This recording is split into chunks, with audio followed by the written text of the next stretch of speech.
Olá pessoal, mais uma vez estamos aqui para falar sobre um assunto de extrema importância dentro do âmbito da otorrinolaringologia do dia a dia e um assunto muito quente para a prova de título e a faringoestomatologia é uma área que normalmente os residentes de otorrino têm bastante dificuldade porque as doenças são próximas, os diagnósticos são parecidos e, enfim, não é uma coisa que é a vivência do médico otorrinolaringologista diariamente, né?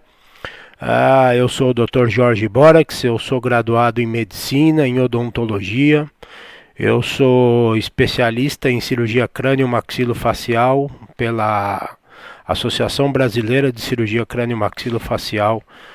Sou especialista em cirurgia bucomaxilofacial pelo Colégio Brasileiro de Cirurgia Bucomaxilofacial e também especialista em estomatologia pela Associação Paulista dos Cirurgiões Dentistas. Já fiz meu mestrado no Instituto de Ciências Biomédicas da Universidade de São Paulo e hoje eu vou conversar com vocês sobre a faringoestomatologia e um pouquinho sobre a anatomia e o funcionamento do sistema estomatognático, né? Mais uma vez lembrando, esse assunto é de extrema importância e um assunto muito rico em detalhes e eu vou aqui aproveitar para abordar o que existe de mais importante no assunto. E na minha apresentação vocês vão ver que em vários pontos aparece um asterisco vermelho. Aonde tem um asterisco vermelho, isso é a chance dessa pergunta, desse assunto ser cobrado na prova de título é enorme e isso vem se mostrando reincidente ano a ano a cada prova que passa. Portanto, a máxima atenção nos asteriscos vermelhos, revisem esse assunto, tá? Principalmente antes da prova. Muito bem, então vamos conversar alguma coisa a respeito da anatomia da boca, da faringe e do anel linfático, um pouco de semiologia e fisiologia da cavidade oral, um pouco sobre as doenças aftoides, lesões brancas e pigmentadas, vesicobolhosas e um pouco também sobre as afecções da língua. Bem, de maneira geral, quando se fala em cavidade oral, a cavidade oral ela apresenta uma divisão didática, né? Ela é dividida em vestíbulo e em cavidade oral propriamente dita.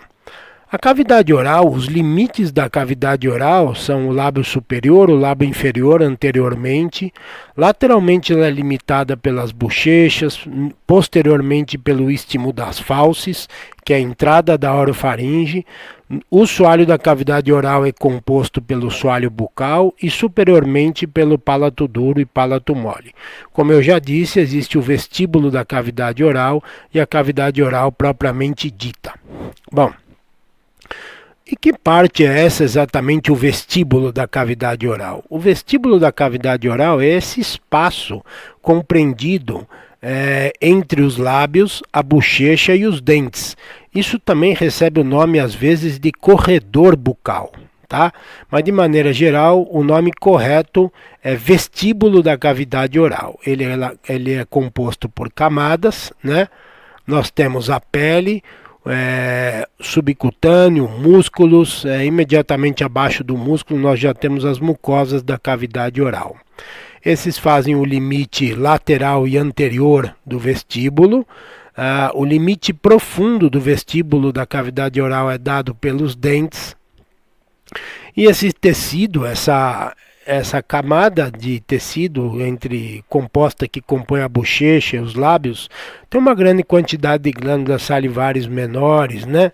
Também glândulas sebáceas, especialmente na região da junção mucocutânea. E o vestíbulo oral, ele é composto por dois principais músculos, o músculo bucinador e o músculo orbicular dos lábios, né? Essas estruturas em si formam aquilo que nós chamamos de esfíncter anterior ou esfíncter da cavidade oral, que tem a primeira função de promover a sucção ainda na amamentação, né? E a primeira fase da bomba muscular, da bomba esfincteriana que que propele, que empurra o bolo alimentar em direção à orofaringe, né? Esse é o primeiro esfíncter que nós temos. Muito bem. Basicamente, a irrigação e a drenagem venosa do vestíbulo bucal é dada pela artéria e pela veia facial, tá? E a inervação sensitiva e motora vem por ramos do nervo mandibular, que é ramo do trigêmeo, do quinto par craniano, e como vocês sabem, o nervo trigêmeo ele é um nervo misto e ele carrega fibras sensitivas e motoras, mas também por fibras do nervo facial, que fazem a motricidade dos músculos da mímica e também ajudam a motricidade do lábio e do vestíbulo oral. A drenagem linfática é basicamente para a rota dos linfonodos da cadeia submandibular, nível 1A e 1B. Tá bom?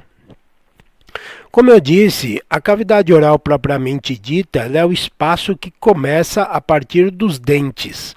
Então, se você imaginar os dentes como limite anterior da cavidade oral, ela limita anterior e lateralmente toda a cavidade oral, a arcada dentária, tá?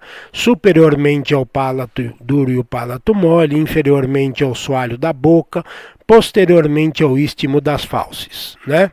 O palato ósseo, ele tem algumas estruturas abaixo de sua mucosa. Existe uma grande quantidade de glândulas salivares menores, né? São glândulas mistas de secreção serosa e mucosa. E imediatamente abaixo dessa capa glandular, nós vamos ter um periósteo e debaixo do periósteo o osso palatino, né? Nós temos ali alguns forames, como o forame nasopalatino, ou forame ou canal incisivo. Nós vamos ter o forame palatino maior, menor, por onde saem alguns nervos, enfim, né? Grande quantidade de glândulas salivares menores espalhadas na cavidade oral de maneira homogênea, em grande quantidade. Essa cavidade oral ela é movimentada a partir de músculos da mastigação, basicamente um par de músculos masseter, um par de músculos pterigoideu medial e lateral, um par de músculos temporais e um par de músculo digástrico, que basicamente é um músculo supraioideo, mas ele é estudado junto com os músculos da mastigação, porque o ventre anterior do digástrico ele é muito importante, ele é um potente abaixador da mandíbula, ele auxilia na abertura da boca, tá? A irrigação da cavidade oral e a drenagem venosa basicamente se dá por ramos da artéria maxilar, né? Principalmente o ramo alveolar inferior, o ramo lingual, o ramo milioideu, né, fazendo toda a irrigação da mandíbula, da língua, do soalho da boca, e alguns ramos para a maxila, como a artéria palatina descendente, enfim, como alguns ramos septais também vão ajudar a irrigação da maxila, enfim, tá? E a drenagem venosa dessa região se dá a partir do plexo pterigoideu. Não existe uma veia maxilar, é um plexo venoso localizado atrás da maxila, e nesse plexo venoso realmente vai recolher a afluência do sangue da maior parte drenada dessa região da maxila e da mandíbula, tá? Muitos nervos inervam a cavidade oral de maneira geral, mas basicamente nós vamos em inervação sensitiva e motora ali por ramos do nervo trigêmeo, glossofaríngeo, facial, vago, enfim, tem vários nervos, vários pares cranianos que participam da inervação sensitiva e motora da cavidade oral. E a drenagem linfática, mais uma vez, se dá a partir do nível 1A e 1B dos linfonodos, né, da cadeia submandibular, e do nível 2 e 3, que correspondem aos linfonodos da cadeia júgulo-digástrica e júgulo-carotídeo, tá? Bom, dentro da anatomia da boca ainda, nós vamos ter a anatomia da língua. A língua é basicamente um órgão muscular que tem uma função importantíssima na fala, na mastigação e na deglutição, né? e de maneira geral ela é composta por algumas regiões. A região do dorso da língua, que é essa que vocês veem na figura ao lado, a região do ventre, que é embaixo da língua, a ponta da língua, a base, que é bem posterior, né? A base da língua, ela tem uma parte oral, ela tem uma parte faríngea, e a margem direita e esquerda, as bordas laterais da língua do lado direito e esquerdo. E na língua existe uma estrutura especializada no dorso da língua, no epitélio lingual, que são as papilas linguais. Isso aqui é super importante e vira e mexe aparece uma perguntinha na prova de título a respeito das papilas linguais. Nós temos vários tipos. Nós temos as papilas filiformes, as papilas fungiformes, as foliáceas, né? São essas as principais papilas relacionadas ao paladar. Mas nós temos ainda outra, nós temos as foliáceas, que estão localizadas na borda lateral da língua, na região posterior, tá? Então, filiforme circunvalada é no dorso, fungiforme é na margem e na ponta da língua, foliácea é posterior e lateral, né? E as filiformes estão mais anteriores e as circunvaladas formam o V lingual lá atrás. Tá? Isso é muito importante e às vezes cai em prova de título isso daí. Lembrar que essas papilas circunvaladas, elas têm um formato de V na região da base da língua e no meio delas tem uma estrutura chamada forame secum ou forame cego, que é um resto vestigial embrionário do ducto tireoglosso, tá? Temos também algumas glândulazinhas na língua, chamadas de glândulas de von Ebner, são glândulas serosas, enfim, isso tem menos importância. Mas basicamente a língua, como eu disse, é um órgão muscular composta por uma musculatura extrínseca e por uma musculatura intrínseca. A musculatura intrínseca da língua ela é dividida em músculos longitudinais e músculos transversos mais superficiais e também uma musculatura extrínseca da língua, né? Quem são esses músculos da musculatura extrínseca? É basicamente o músculo palatoglosso, que forma o arco palatoglosso ou pilar amidaliano anterior, né? O músculo estiloglosso, que se insere na língua também, o músculo ioglosso e o músculo genioglosso, né? O genioglosso é um músculo extremamente importante quando vocês estudarem o setor, a parte de apneia do sono. Talvez esse seja um dos músculos mais importantes no entendimento da fisiopatologia da apneia do sono, o músculo genioglosso, tá? Basicamente, a inervação da língua é complexa. Então nós temos um segmento da língua, os 2/3 anteriores da língua são inervados sensitivamente, ou seja, tanto na sensibilidade visceral especial, que é gustação, os 2/3 anteriores da língua recebem fibras que pertencem ao nervo facial, né?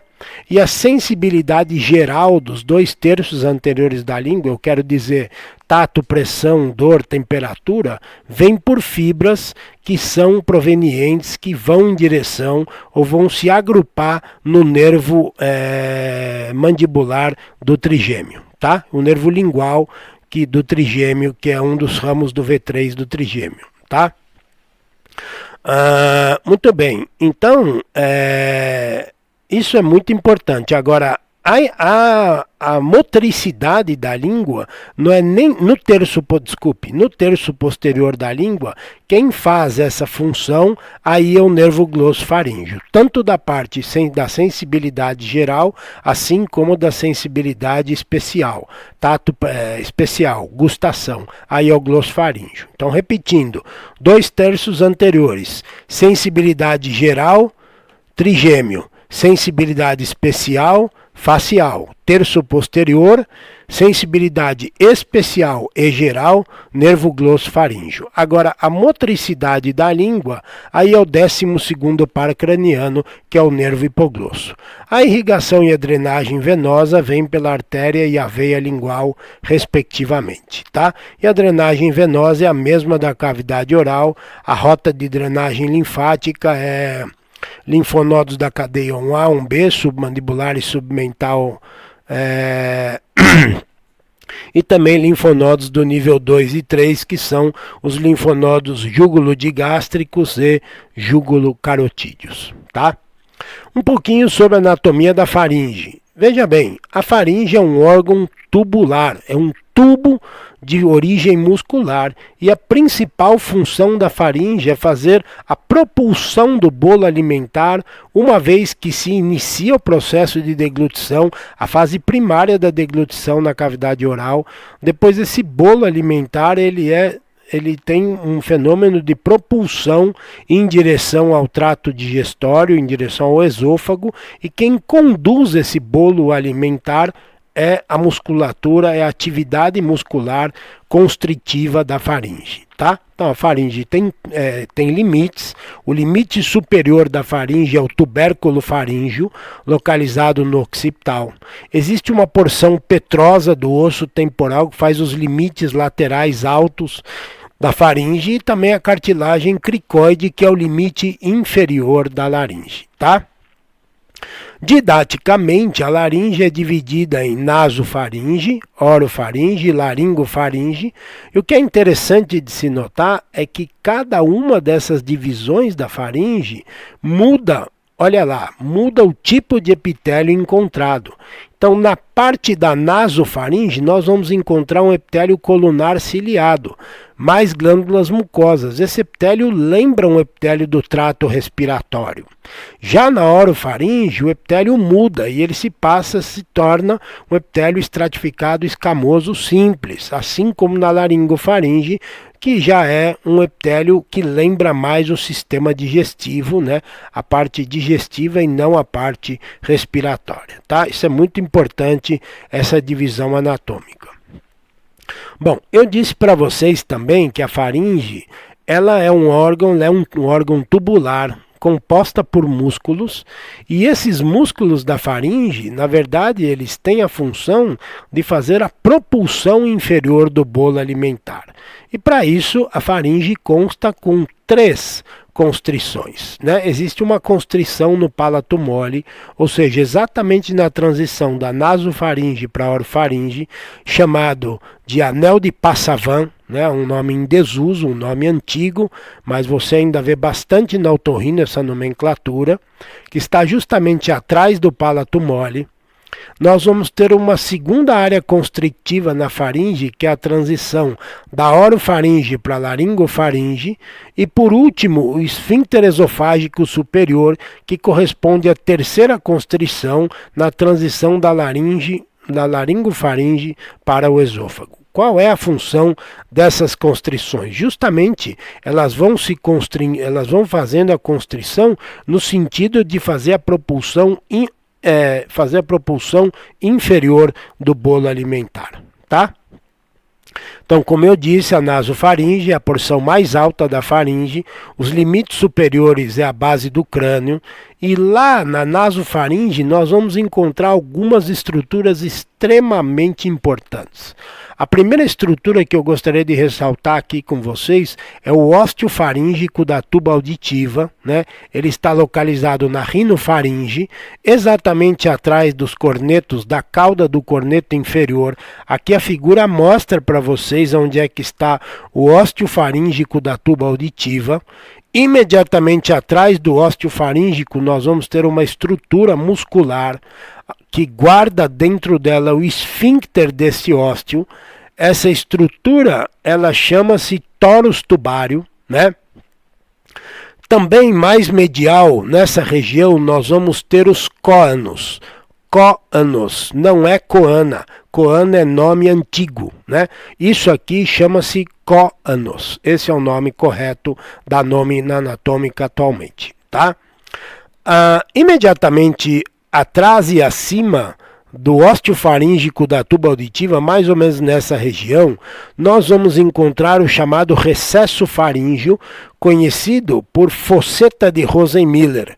Embora os epônimos tenham sido cada vez mais desaconselhados na nômina anatômica, ainda persistem alguns clássicos na otorrino, por exemplo, como a fosseta de Rosenmiller, que é essa região aqui, onde eu estou mostrando, né? E por que essa região é uma região importante? É uma região importante porque ela é uma região que é sede de muitas vezes presença de tumores, tumores da linha do linfepitelioma, né? Carcinomas indiferenciados de rinofaringe podem aparecer nessa região aí, tá? Imediatamente ao lado dessa região, mas mais medial, nós vamos encontrar uma estrutura vestigial embrionária chamada de bursa faríngea. Isso aqui, olha lá, tem um asterisco. A bursa faríngea é um divertículo na região da parede posterior da faringe, aonde normalmente nós vamos ter ali a presença daqueles cistos conhecidos bastante de vocês, é comum isso, chamado de cisto de Torvald, né? Também podemos ter nessa região a presença de uma hipófise faringe, ou seja, parte do tecido hipofisário, alguma quantidade de células, uma massa de células da hipófise durante a fase embrionária, né? Forma-se uma bolsa de Rathke. Essa bolsa de Rathke contém células embrionárias que vão formar a hipófise e elas não entram em involução e ficam aprisionadas ali, provocando a presença num adulto, por exemplo, de uma hipófise, vamos dizer assim, atípica ou de uma hipófise atópica, fora do lugar, né?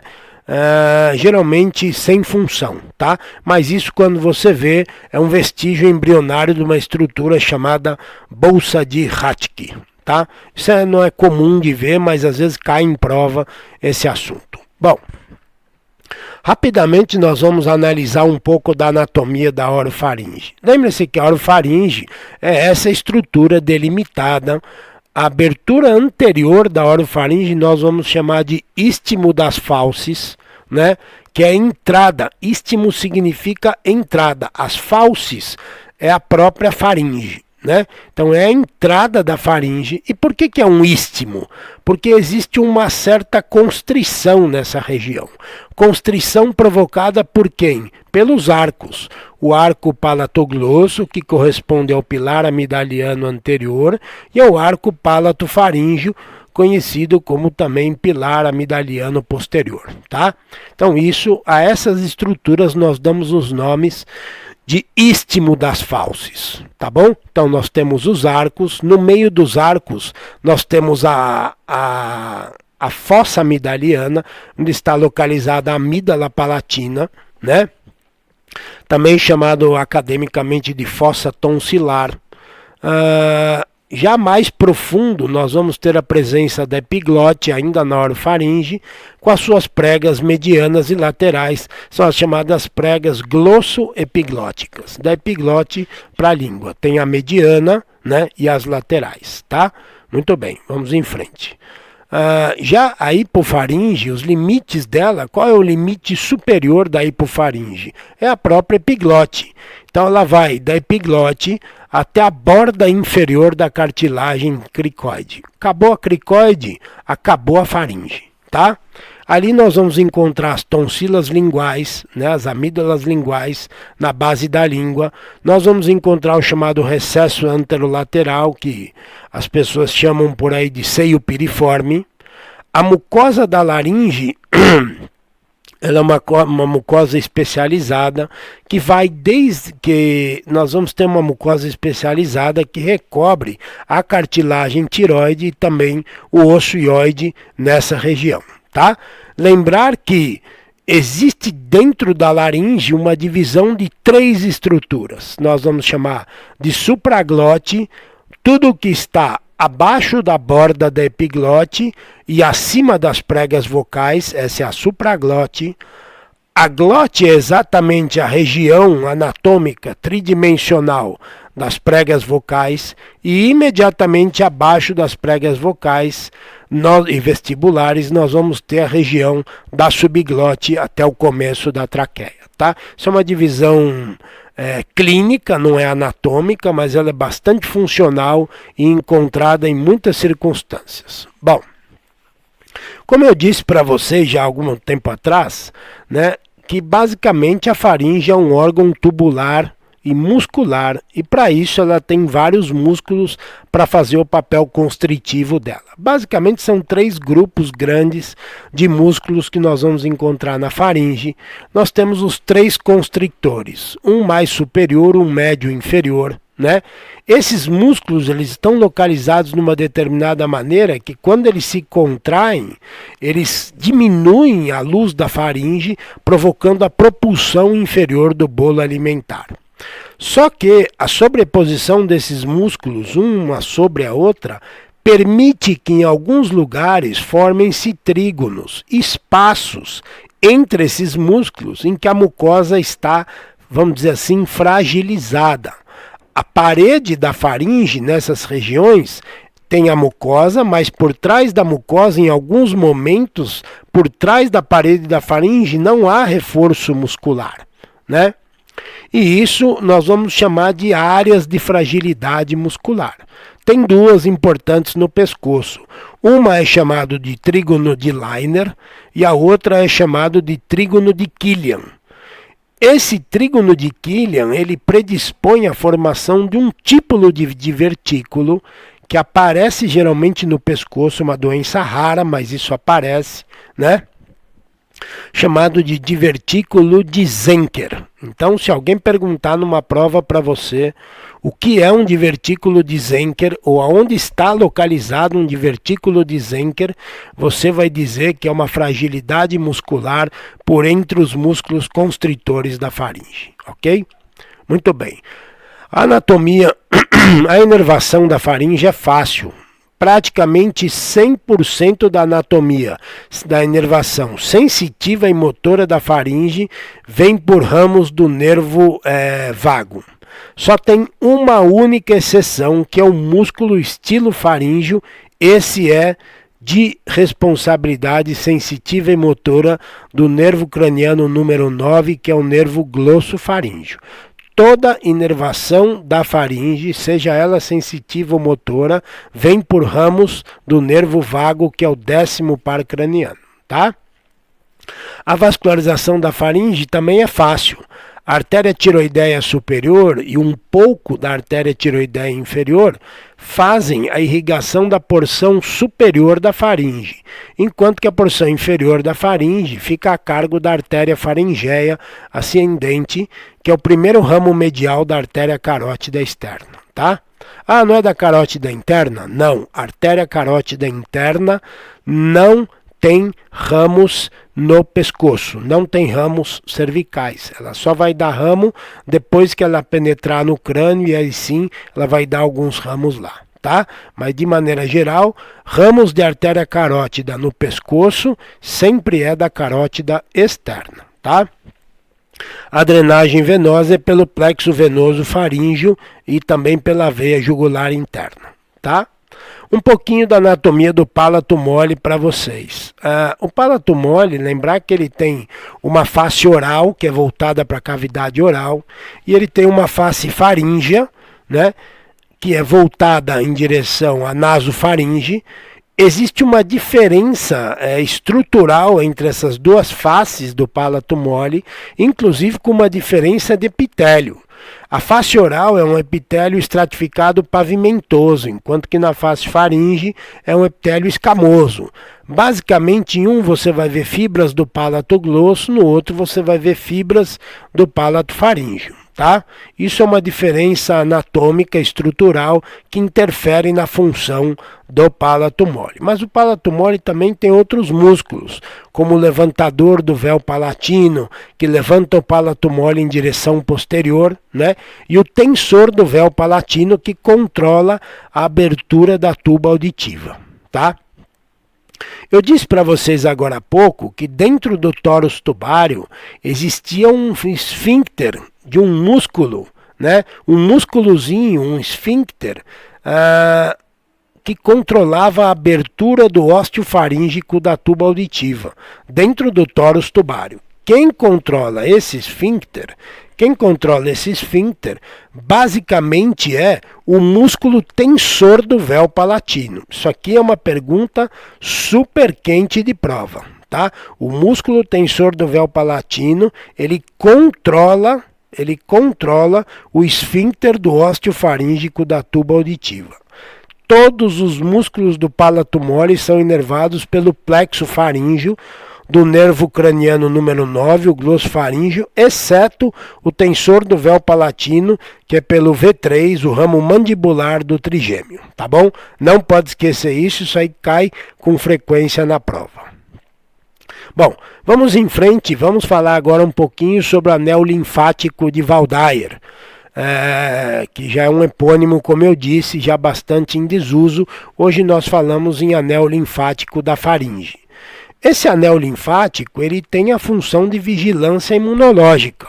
Se vocês observarem, a face interna da garganta, do pescoço, ela está cercada de massas contendo tecido linfóide, única e exclusivamente com a finalidade de atribuir defesa e vigiar quais são as estruturas, quais são os epítopos, quais são as partículas patológicas que penetram pela boca, pela cavidade oral, pela cavidade nasal, em direção à faringe e, consequentemente, dentro do corpo humano. Tá? Então, ali, na porta de entrada do corpo humano, existe um sistema de vigilância imunológica que contém grande massa de células que tem linfócitos T e B dentro, como eu vou mostrar para vocês, tá? E essas tonsilas estão indispostas de forma a formar um anel, como estou mostrando aqui, e esse anel é chamado de anel linfático da faringe. Basicamente ele é composto pela adenoide, né, que é a tonsila faríngea ou nasofaríngea, as tonsilas tubárias, as palatinas, as linguais e um tecido linfóide submucoso faríngeo, né? Isso é raro de ver, mas existe, tá bom?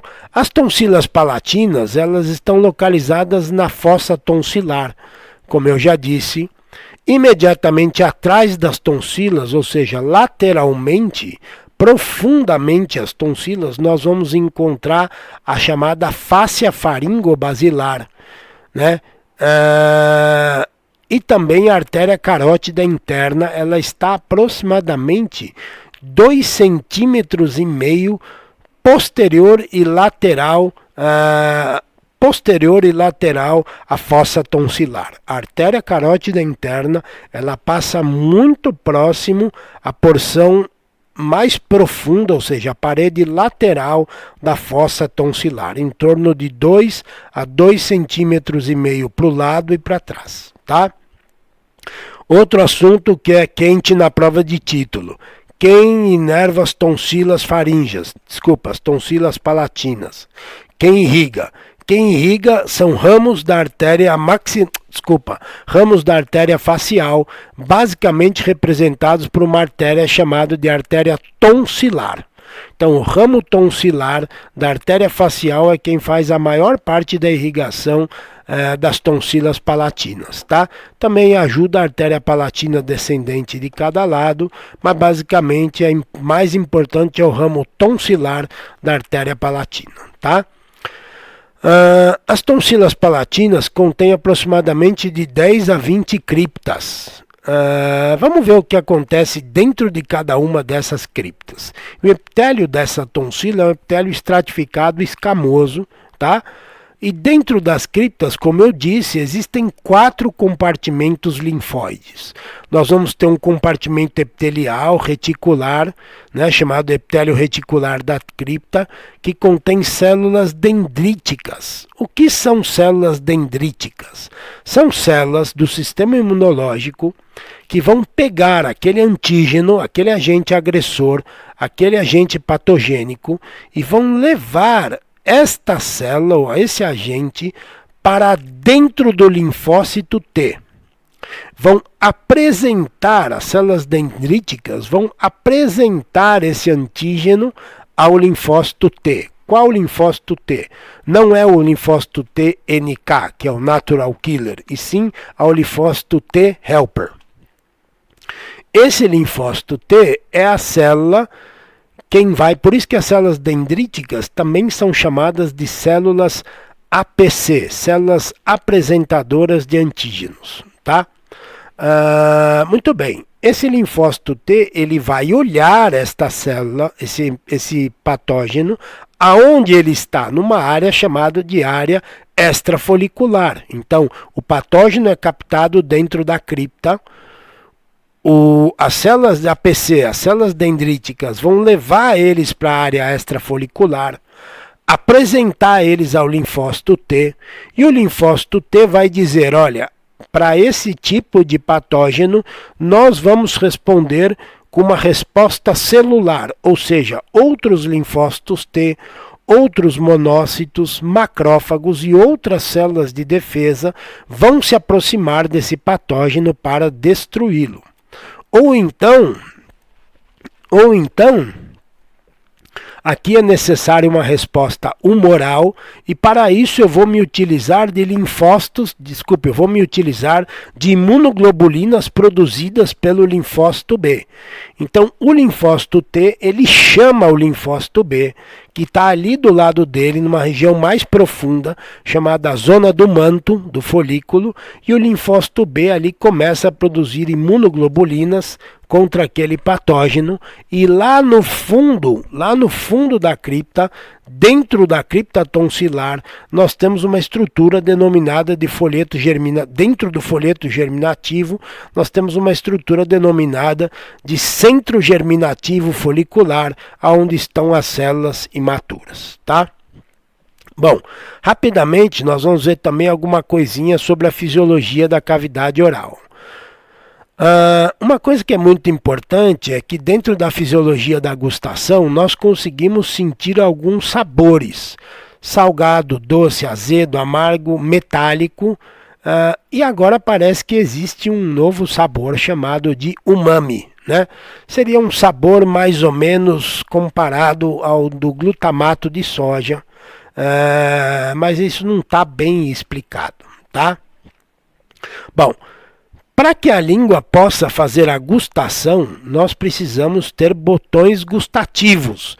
O que são esses botões gustativos? Nada mais é do que neurônios, corpos celulares de neurônios adaptados a recolher informações gustativas geradas dentro do epitélio do dorso da língua na cavidade oral.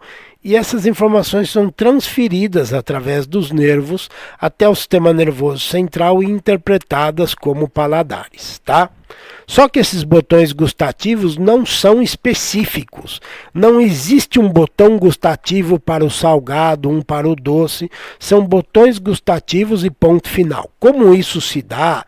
Como são as características de cada um desse botão? Isso ainda precisa ser melhor estudado. Não há consenso em relação a isso, tá? Mas basicamente nós temos aí, como eu já disse, algum grupo de papilas, as fungiformes, né, que são bolinhas mais anteriores, as circunvaladas, que são as bolinhas posteriores, formando o V lingual, as foliadas ou foliáceas na borda, nas margens laterais e posteriores da língua, e as filiformes, que são aquelas compridinhas anteriores que não têm botão gustativo. Não tem botão gustativo. Isso aqui cai na prova de título, tá? Bom, a respeito da fisiologia da mastigação, né? Ainda dentro da fisiologia da cavidade oral. Lembre-se que nós temos diferentes tipos de dentes: incisivos, laterais, centrais, caninos, premolares, molares. Cada dente tem um formato para desempenhar uma função diferente. Os incisivos têm formato especializado para cortar os alimentos, os caninos têm função para rasgar os alimentos, e os molares, também os premolares, ajudam, não é à toa que tem esse nome, ajudam a moer os alimentos, tá? Então, basicamente, cada dente tem um formato para exercer a sua função, tá? Bom, os dentes estão localizados dentro dos alvéolos dentários, né? E rodeados por fibras periodontais capazes de sentir a força que está sendo exercida sobre a superfície oclusal do dente. Essa capacidade do periodonto em sentir essa sensibilidade é muito baixa. O periodonto é capaz de sentir pressões da ordem de 0,7 micras de pressão. Isso é extremamente baixo, uma pressão extremamente pequena, tá? Bom, basicamente, quem movimenta a fisiologia da mastigação, como eu disse, são os músculos da mastigação, né? Esses músculos da mastigação, eles, como eu já disse, também são compostos por masséteres, pterigoideus mediais e laterais, temporais, e também pelo ventre anterior do digástrico dos dois lados, que na verdade é um supraioide, que serve como músculo da mastigação também, mas só o ventre anterior, tá? Dado uma vez o processo de mastigação, inicia-se o ciclo mastigatório, que são compostos por golpes mastigatórios, e o cerebelo percebe sozinho a consistência do alimento informada pelas fibras periodontais, e ele pode aumentar o número de mastigações, o número de golpes mastigatórios em cada ciclo mastigatório. Ele também pode retardar o tempo de deglutição de um alimento, se ele acha que aquele alimento é muito duro e precisa mais tempo, mais ciclos mastigatórios. Ele pode retardar a fase primária da deglutição. Enfim, isso é um mecanismo muito bem controlado, tá? Um outro detalhe é que um golpe mastigatório tem da ordem de em torno de 250 kg força, e essa força tem que ser dissipada em algum lugar, e geralmente isso é dissipado na porção basilar da mandíbula e nos côndilos da articulação temporomandibular, tá? Agora nós vamos começar a entrar propriamente na parte das doenças. Vamos ver um pouquinho da semiologia da cavidade oral. Bom, a primeira coisa que nós temos que entender é a anamnese. Nós temos que, assim como em todas as áreas do conhecimento médico, uma boa anamnese, um bom interrogatório no paciente, procurar por fatores epidemiológicos, hábitos e vícios, antecedentes, olhar a saúde geral do paciente, tudo isso contribui de maneira significativa para que a gente possa começar a entender que tipo de lesão nós estamos diante, tá? Também eu preciso de uma busca ativa de sinais e sintomas. Eu preciso procurar sinais e sintomas, examinar a língua, examinar o soalho da boca, examinar a pelve lingual, a base da língua, examinar o palato, o vestíbulo todo. Todas as áreas da cavidade oral precisam ser muito bem examinadas, porque eu realmente necessito de uma busca ativa de sinais e sintomas, tá? Para isso, além da inspeção, eu posso palpar, às vezes posso auscultar uma articulação temporomandibular, por exemplo, posso fazer uma vitropressão, ordenhar glândulas salivares, enfim, eu posso fazer diversos recursos exploratórios no sentido de tentar melhorar a busca ativa por sinais e sintomas, né? Às vezes, nem tudo que nós encontramos na cavidade oral necessariamente é doença. Lembre-se que o que é normal, existe uma faixa de normalidade, tá?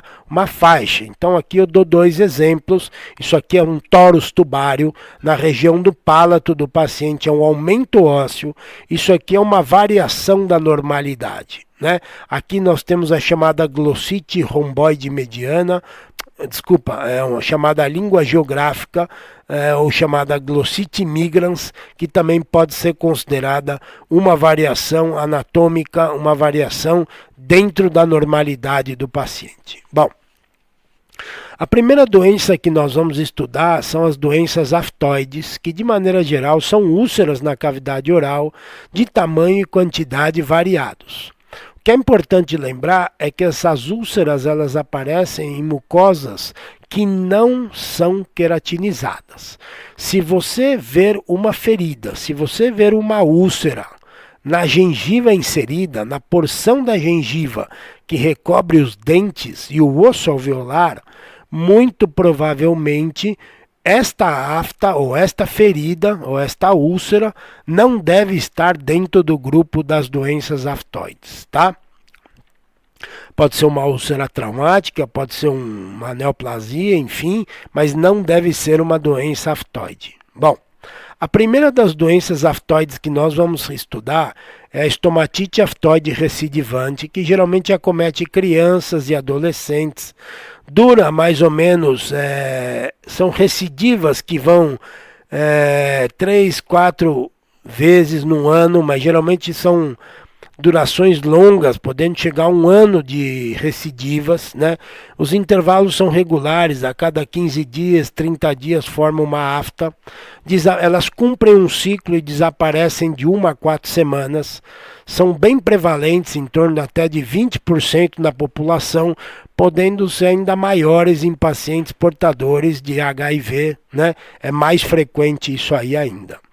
Também vemos essas estomatites em pacientes com herpes, né? E a etiologia das doenças da estomatite aftoide recidivante não está bem esclarecida. Existem muitas teorias, desde avitaminoses, problemas imunomediados, origem viral, enfim. A etiologia realmente das aftas está bem incerta, tá? Bom, o que é importante lembrar é que existe um período prodrômico, ou seja, o indivíduo sabe que vai começar com uma afta e geralmente esse período é em torno de 24 horas. Como eu disse, a lesão cumpre um ciclo, ela vem, fica 1 semana, 10 dias e vai embora. Elas doem e raramente nós temos linfonodos aumentados, né, na presença das aftas. Os bordos são bem delimitados, como esse que eu estou mostrando aqui à direita, ó. Né? E você não vê esse halo branco ao redor. Quando você não vê esse halo branco ao redor, por exemplo aqui, que é um halo avermelhado, ou esse daqui, você pode imaginar que você está diante de uma estomatite aftoide recidivante. Agora, raramente isso aqui vai tratar-se de uma estomatite aftoide recidivante. Isso aqui geralmente são lesões de origem traumática, leucoplásicas e às vezes até neoplasias, como um carcinoma de cavidade oral, tá? Didaticamente, nós vamos dividir essas úlceras em maiores, né, major, minor e herpetiforme. A grande diferença de uma para outra é o tamanho. Se tem mais que 5 milímetros, nós vamos chamar de major, tá? Se elas têm de 5 a 3 milímetros, nós vamos chamar elas de minor. E as herpetiformes, como elas vêm de vesículas que se romperam, bolhas, geralmente elas não passam de 2 a 3 milímetros de diâmetro, tá? São bem pequenas e é bem característico a diferença de uma para outra. Como eu disse, esse é um aspecto didático, né? E ajuda em termos de nomenclatura, tá? Mas não necessariamente você vai ver sempre esse aspecto aqui e não necessariamente você precisa sempre classificar a lesão em major, minor, isso não é a coisa mais importante. Mais uma vez mostrando para vocês que as doenças aftoides têm alta prevalência em pacientes HIV positivos, em pacientes com neutropenias, doença de Crohn, doença celíaca, doenças autoimunes como pênfigo, pemphigoide, às vezes pode aparecer por origem medicamentosa, né? Principalmente com o uso de quimioterápicos, e o tratamento basicamente das doenças aftoides é tratamento de suporte, anti-inflamatório, analgésico, se tiver dor toma analgésico, enfim, basicamente é isso. Você pode dar bochechos com corticoide para melhorar, para o paciente recuperar mais rápido. Se o paciente está muito incomodado, você pode dar corticoide via oral. Agora, naquelas lesões associadas a paciente HIV, que são lesões maiores, mais incômodas, que cumprem um ciclo maior, às vezes podendo durar 15, 20 dias, assim como aquelas aftas, aquelas lesões provocadas pela presença de citomegalovírus, também são grandes essas lesões, aí você pode associar talidomida ou dapsona. Lembrar que você não pode dar no Brasil talidomida para mulher em idade de gestação. Isso é proibido no Brasil, tá? Mulher fértil não pode tomar talidomida, tá? Bom, existe um outro grupo de doenças aftoides, que é a chamada doença de BC, que elas lembram as aftas, mas elas têm uma tríade que geralmente você vai ver, que além dessas aftas, ela é uma doença, vamos dizer assim, bipolar. Quando aparecem essas aftas na boca, geralmente aparece na região genital aftas muito semelhantes, tá? Seja na mucosa vaginal, seja na mucosa ou mesmo no tecido, na epiderme do pênis, da região da glande, você pode ter a presença dessas lesões e isso nós vamos chamar de doença de BC. Às vezes você tem também uma uveíte, uma inflamação da úvea dentro do globo ocular e isso é vamos dizer assim, é a coisa mais grave, é a manifestação mais grave da doença de BC, porque essas uveites podem complicar e fazer o indivíduo perder a visão, tá? Geralmente são adultos jovens, raramente você vê em criança, não se sabe exatamente, parece tratar-se de uma vasculite, né? A uveíte aparece, como eu disse, em 50% dos casos, é uma lesão bipolar em dois polos, né, mucosa oral, mucosa genital geralmente, cursa com outros comemorativos de doenças reumáticas, como artrite, artralgia, eritema nodoso, vasculites. Para tratar, você pode usar a colchicina para forma cutânea mucosa, ou pode até usar imunossupressores, como a ciclofosfamida, e também fazer pulsos de corticoide em alta dose para diminuir essas lesões, tá? As lesões brancas, basicamente nós vamos chamar de placas. Então são placas que geralmente não cedem à raspagem. Agora, nós temos que tomar cuidado com as pseudoplacas, que são geralmente lesões que estão recobertas por uma nata, por um tecido esbranquiçado, que geralmente cedem à raspagem. Quando você tenta limpar essa lesão é removida, essa placa branca, né? Nas placas, às vezes você vai ver, nas verdadeiras placas, alterações da quantidade de queratinização da mucosa, ou seja, basicamente o que eu quero dizer é que essas placas nada mais são do que calos na cavidade oral, são espessamentos da cavidade da queratina, da superfície queratinizada da mucosa oral, né? E mostram geralmente elas são, na verdade, uma resposta do organismo diante a uma agressão provocada por um agente lesivo de baixa intensidade e longa duração, tá? Às vezes estão relacionados com doenças infecciosas, fúngicas, principalmente as placas, as pseudoplacas, associadas às candidíases, como eu vou mostrar para vocês, e geralmente estão associados, como eu disse, a um trauma de baixa intensidade e longa duração. Uma forma rara de uma lesão branca, veja, uma placa também, é o nervo branco esponjoso, hereditário, autossômico, geralmente mucosa oral bilateral. Não cede à raspagem, porque são placas de verdade, é assintomático e o diagnóstico é clínico. Encontrou mancha branca na bochecha dos dois lados de vários indivíduos da mesma família, inclusive crianças, é muito provável que você esteja diante de um chamado nervo branco esponjoso, uma patologia bastante rara, pouco frequente e o tratamento é baseado em orientações, realmente porque não há o que fazer com esse tipo de lesão. Bom, mas nem toda lesão branca é assim. Tem lesões brancas associadas a trauma físico, trauma químico, por exemplo, cigarro, o calor do cigarro, né? Os elementos químicos que um cigarro apresenta podem provocar a formação de placas brancas, de uma hiperqueratose, um espessamento da camada de queratina, né? Na tentativa do organismo proteger o tecido da agressão pelo agente lesivo, tá?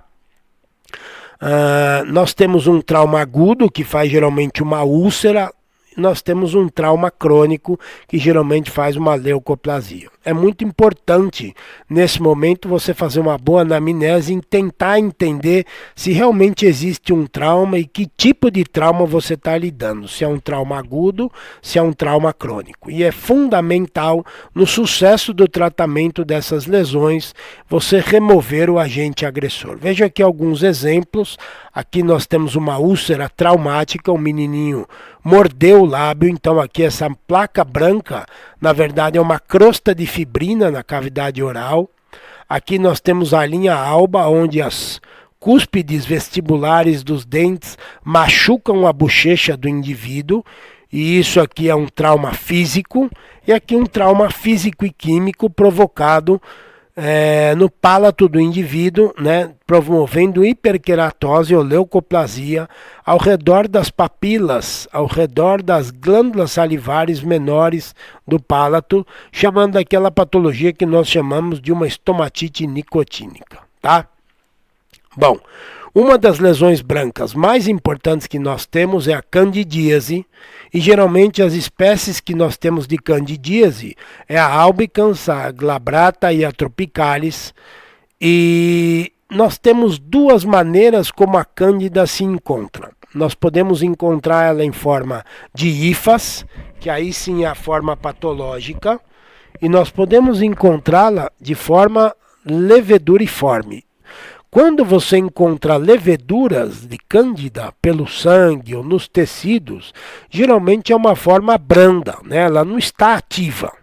Agora, muito diferente de quando você encontra hifas no tecido, isso sim representa um grande problema, porque as hifas, como eu disse, são patognomônicas de que aquela cândida está fazendo mal para o indivíduo, né? São habitantes naturais da cavidade oral, e na cavidade oral, no meio delas, o que você vai ver são formas leveduriformes, tá? Agora, fatores causais como o uso de prótese, fatores sistêmicos como imunossupressão, várias doenças podem promover a possibilidade da proliferação das hifas e das leveduras, transformando elas em formas de hifa, né?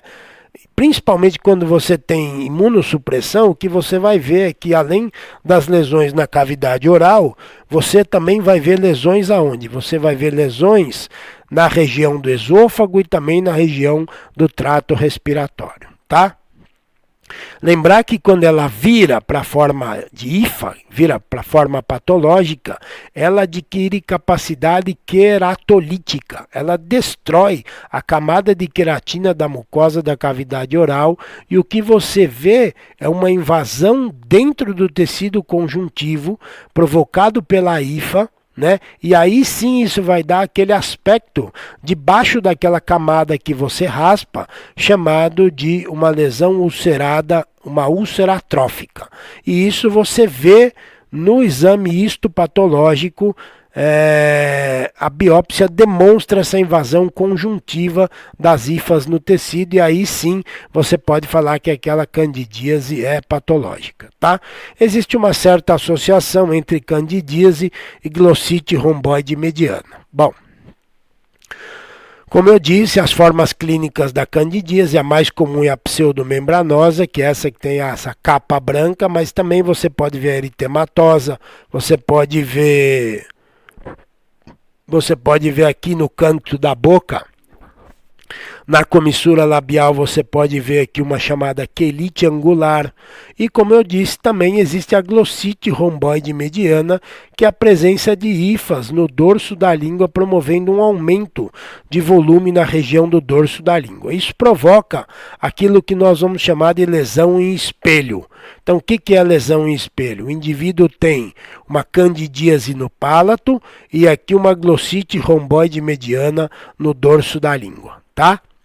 O tratamento da candidíase é tópico, com nistatina, miconazol, cetoconazol, também cuidados locais, e você pode associar com tratamento sistêmico, com antifúngicos sistêmicos, mas em situações muito peculiares, porque isso aqui tem muitos efeitos colaterais, tá? Bom, Um outro tipo de lesão branca que também não cede à raspagem, uma outra placa que nós vemos, são as chamadas leucoplasias pilosas. São infecções oportunistas que estão associadas ao Epstein-Barr vírus.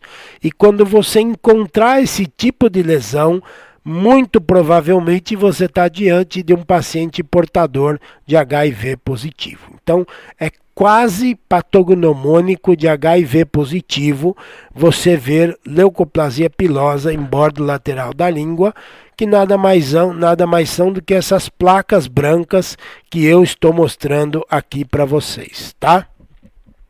Bom, também existe uma associação entre leucoplasia pilosa e imunossupressores, e o diagnóstico se dá por biópsia e imunohistoquímica para identificação do Epstein-Barr vírus, tá? Um outro tipo de lesão branca, que é o papiloma escamoso, essa lesão aqui é um pequeno tumorzinho benigno, uma proliferação benigna localizada no epitélio da cavidade oral. E essa proliferação é induzida pela presença do vírus do HPV, tá? E isso também tem uma certa relação com HIV. Não todos os casos, mas a maioria das vezes sim, tá? Existem muitos tipos de HPV. Claro, não são todos que são patógenos e não são todos que são patógenos para a cavidade oral. Mas, de forma geral, raras são as formas orais que induzem a malignização. Isso é mais visto em mucosa genital, tá? Pode aparecer em adultos, geralmente qualquer região da cavidade oral, você remove por cirurgia e sempre que possível você tem que fazer a tipagem viral para você tentar identificar se você está diante de alguma forma patológica indutora de neoplasia maligna ou não, tá? O líquen plano é um outro tipo de lesão branca, bem mais raro, não é tão raro, mas é mais raro que as outras lesões apresentadas. Geralmente 2% da população, geralmente sexo feminino, meia idade, geralmente pele e mucosa. Não se sabe exatamente a etiologia, mas parece que existe uma associação do líquen plano com a hepatite C, tá? Existe uma coisa parecida com o líquen plano que não é o líquen plano, é a chamada reação liquenoide. E o que você vai ver são reações de hipersensibilidade nos tecidos, né? De hipersensibilidade nos tecidos, mas não é exatamente um líquen plano, porque o líquen plano, ele, na maioria das vezes, ele tem essa forma reticular que vocês estão vendo aqui, esse aspecto estriado, né? Que nós vamos chamar isso aqui de estrias de Wickham. Essas estrias geralmente acometem as mucosas jugais bilateralmente, tá? Tratamento é corticoide tópico, controle, pode injetar corticoide, pode dar para o paciente tomar também.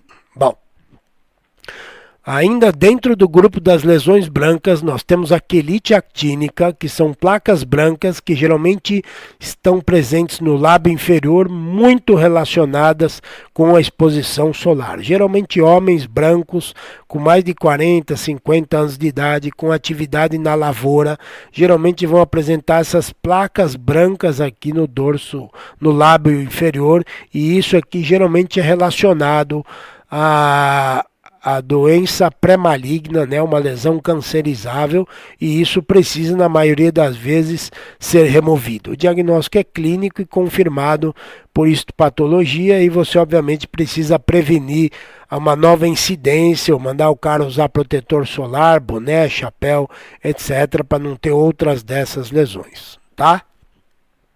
Bom, as leucoplasias, esse sim é o grande grupo das lesões brancas da cavidade oral. São placas brancas que não cedem à raspagem. Elas estão muito associadas com o risco de malignização. Geralmente homens de meia idade, tabagista, alcoólatras, pacientes com trauma crônico, trauma mecânico, cúspides de dentes que machucam a língua, né? Nós temos lesões às vezes mais homogêneas, às vezes lesões mais verrucosas, e essas lesões de mais verrucosas são lesões que normalmente vão aparentar-se como maiores que 2 centímetros, aparentam áreas irregulares, de evolução rápida, e isso tem um maior risco de malignização.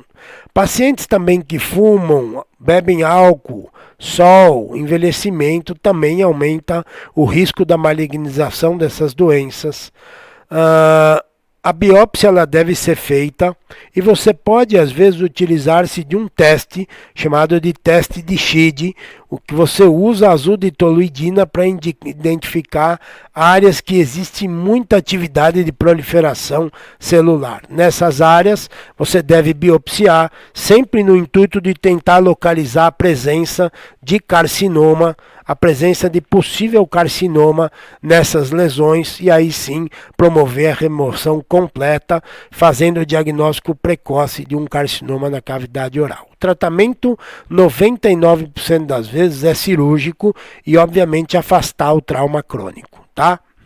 Como eu disse, essas lesões têm um grande potencial para malignização, muitas delas viram neoplasias malignas de cavidade oral e geralmente é o carcinoma espinocelular ou carcinoma de células escamosas. Alguns chamam de carcinoma epidermoide, tem vários nomes, tá? Mas está muito relacionado com aqueles mesmos fatores que originaram a leucoplasia. Mas basicamente, o carcinoma são úlceras de bordos elevados, a base é endurecida, o aspecto central é crateriforme, os linfonodos estão presentes, né? São linfonodos geralmente fixos, indolores, grandes, né? Duros, assintomáticos, são típicos de neoplasias, tá?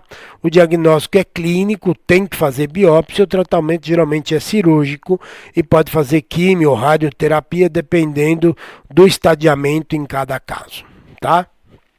Bom, sobre as lesões pigmentadas, nós vamos entender que de maneira geral são lesões conhecidas como manchas, né?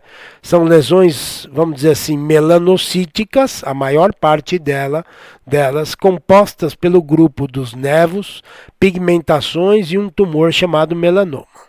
Nas pigmentações, nós vamos ter pacientes que têm pigmentações endógenas e pigmentações exógenas. Então aqui na figura eu vou mostrar para vocês um nevo e aqui embaixo eu vou mostrar uma pigmentação endógena, um indivíduo que tem a chamada pigmentação melânica racial. Isso aqui é uma alteração fisiológica, nem sempre ela está no mesmo lugar, isso aqui progride ao longo dos anos, né? Mas é um tipo de pigmentação melânica racial, é um tipo de pigmentação endógena que aparece geralmente em indivíduos da raça negra, mas também hispânicos, gregos, povos do Mediterrâneo de maneira geral, tá? Tem esse tipo de lesão aí, pode aparecer isso, tá? O tratamento é só orientação ao paciente. Os nevos, temos ainda pigmentações exógenas, provocada, por exemplo, por tatuagens na cavidade oral, por restaurações de amálgamas, né, restaurações metálicas na cavidade oral, também podem provocar pigmentações exógenas. E nós temos o chamado grupo dos nevos, que são, entre aspas, pintas na cavidade oral. Que nós temos dois grupos de manchas da família dos nevos na cavidade oral. Nós temos os intradérmicos e nós temos os juncionais, né? Intradérmicos são aqueles localizados na derme, intradérmicos, e são mais comuns. Os juncionais, eles estão localizados entre a derme e a epiderme, o epitélio, né? Como eles estão próximos à camada basal e ali existe uma grande atividade proliferativa tecidual, o risco de malignização de nevos juncionais é muito maior que o risco de malignização de nevos intradérmicos. Olha lá o asterisco ali para vocês. E o melanoma é um tumor maligno bem agressivo e relativamente raro. Aqui nós vemos um melanoma, tá? Bom, nós também temos as lesões pigmentadas não melanocíticas, representadas principalmente por pigmentos que se acumulam nos tecidos. Que pigmentos são esses? Hemoglobina, pigmentos biliares, sangue, né? Pigmentações exógenas. Também nós temos aqui as chamadas no grupo das lesões melanocíticas. Então, por exemplo, hemangiomas, varizes linguais, hematomas, icterícia, a chamada língua negra pilosa, que ocorre por conta de uso de medicamentos, enfim, são as chamadas lesões não melanocíticas, tá? E o grupo das doenças vésico-bolhosas, que normalmente a doença fundamental são bolhas e vesículas. A diferença é que a bolha tem mais que 5 milímetros, a vesícula tem menos. Estão relacionadas com trauma térmico, doenças infecciosas virais, principalmente, né? Doenças como herpes, que provoca a formação de bolhas. O aspecto histopatológico do herpes, o que vocês vão ver nos tecidos, eu não trouxe aqui, mas dá para ver uma degeneração vacuolar, né? Chamado de degeneração ou célula bolhosa de Zancke, ou célula de Zancke, é uma degeneração vacuolar comum na presença do herpes, tá? E isso que formam as vesículas e as bolhas herpéticas. Bom, também nas doenças imunomediadas nós temos a presença de bolhas, principalmente no pênfigo e no pênfigoide. Isso aqui que eu vou falar agora para vocês não é que talvez.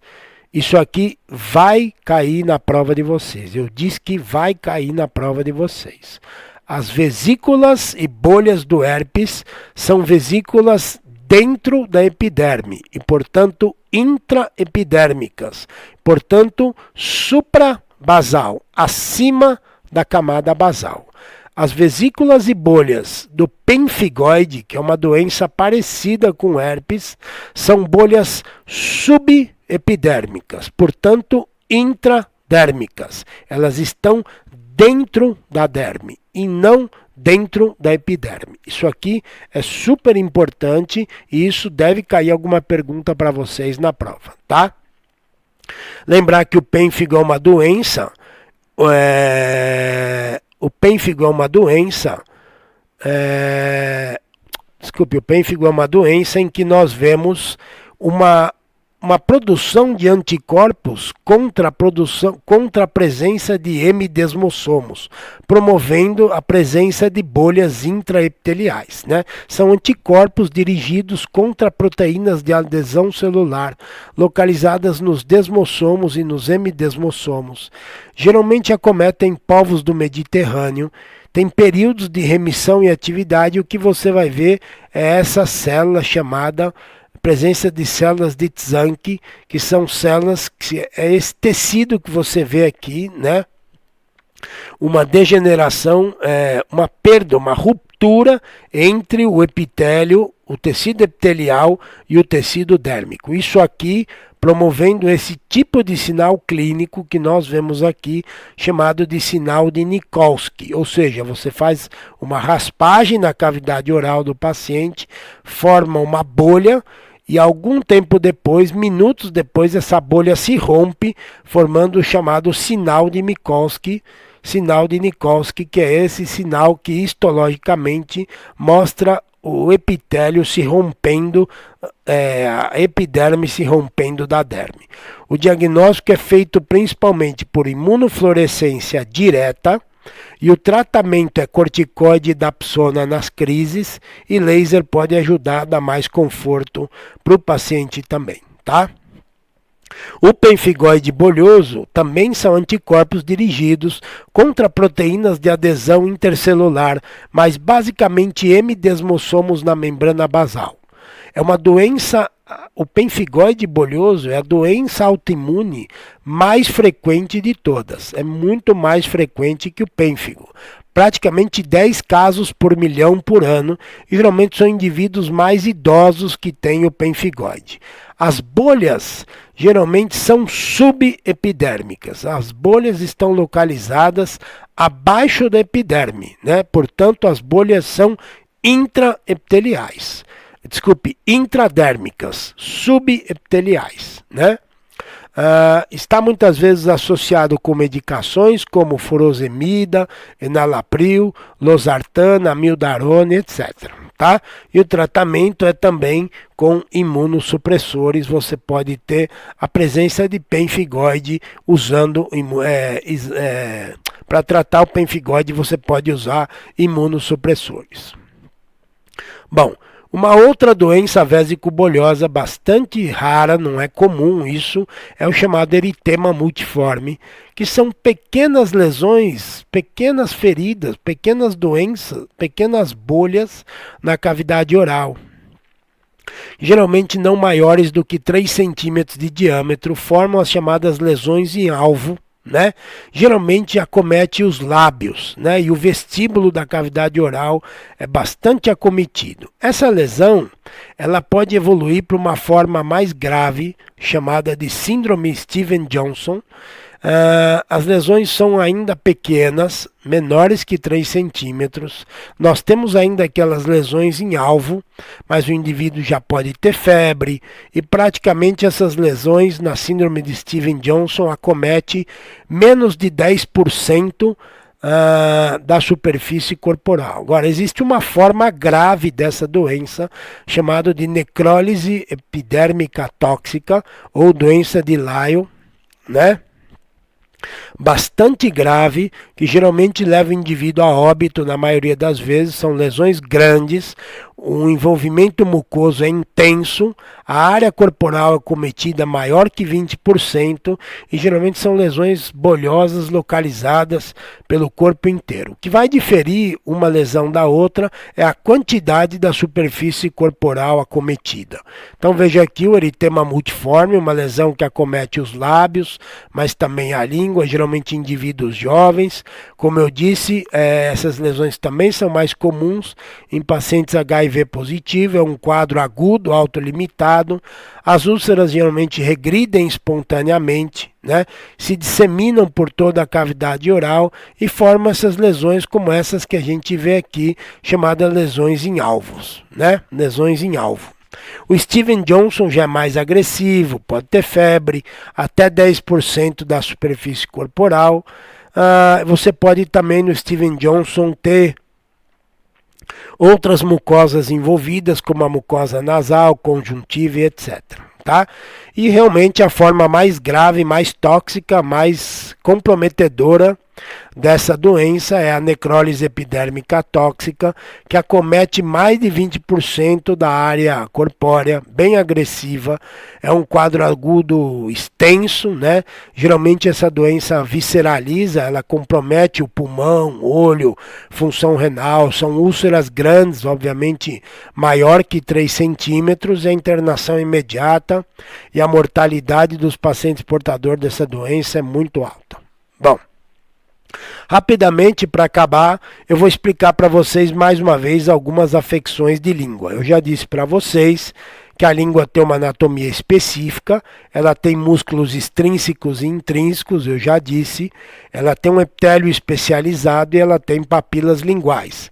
Quais são essas papilas? As anteriores são as filiformes e as fungiformes, né?